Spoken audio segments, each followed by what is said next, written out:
What's up, everyone? It's your boy 7-Star Mike here, and I want to show you 3 trades that I took today, and I didn't even manage them to my own rules, so I missed out on quite a bit. Let me show you what's going on. I've got this line here. This is ES. We had resistance here, resistance all in here, popped above for a little bit, but ultimately held as resistance. Support here, support here. So this was a line that I was looking at.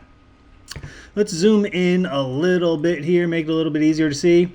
I also had a point here and a point here, which I connected to do this uptrend.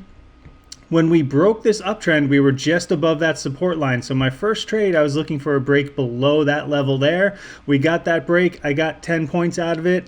I like to get 10 points on ES trades. That's kind of what I shoot for. If there's more, great, but I'd like to get 10 points on a trade. The next setup was down here. We can see little shoulder there, a head and a shoulder. So this is an inverse head and shoulder right in this area here. You want to see a break above the neckline here. It did over here. It retraced a little bit, but then it went on the run. So I got into it here about the break of the neckline. Watched it pull back a little bit, and then it ran. So I grabbed another 10 points on that one.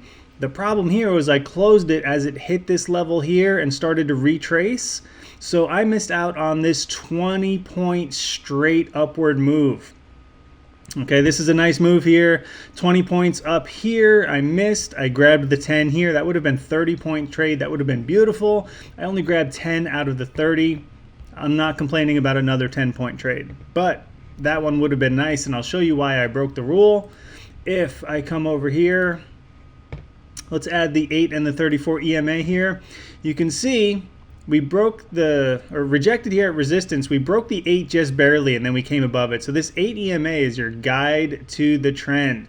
And then this whole move, it basically stayed above it that whole time. It pulled back to it here, broke below it, and then it started a downward trend under the 8. So that one, little fake out there, but if I stayed in a little bit longer with that 8 as a guide, I would have captured much more out of that trade. And then let's get rid of that so they don't cloud up the screen. I don't like a crowded screen at all. So then the next move here, this is the 3rd trade for the day for me. We had this downward move. You can see it starts to bottom out and curl upwards. So I got in here when it started curling upwards and it broke. I got another 10 points there. The problem there, I got 10 points and it went 20. So again, let's go back and add these to the screen one more time. Your 8 and 34 EMA, it never broke below the 8 until it got down here.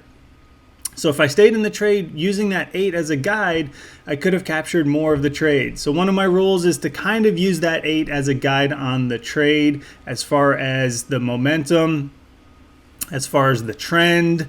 So not following my own rules, I missed out on capturing a few more, but if we take those off the screen, again, I don't like a crowded screen. So let's look at what we got going on here.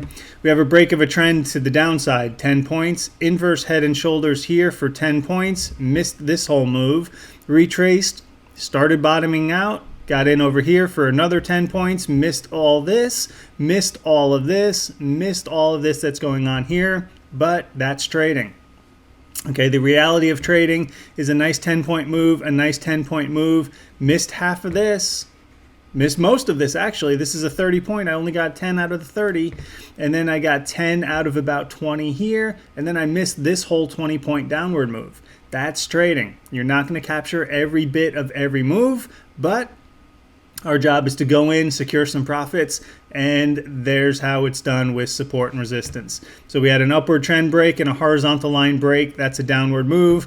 We had an inverse head and shoulder. That's a technical pattern for an upward move. And then here we had a downward retrace. We started bottoming out over here. You can see how it rounds out, and then we make the upward move. All based on support and resistance. Hope it helps. See you next time.